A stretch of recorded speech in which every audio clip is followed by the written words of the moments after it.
বন্ধুরা, আজকেও একটা জাম্বুরা মাখা ভিডিও নিয়ে তোমাদের সামনে আসলাম। জাম্বুরাটা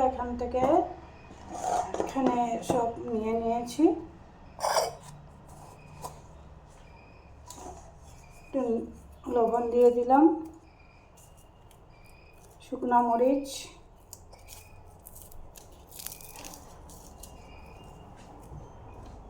একটু মিঠা তেল,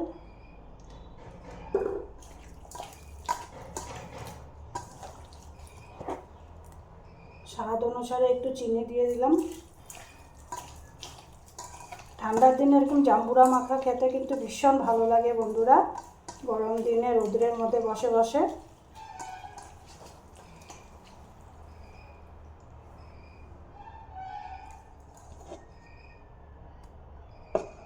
তোমরা খাবে বন্ধুরা। ভিডিওটা ভালো লাগলে লাইক করে দিও। ওকে, বাই।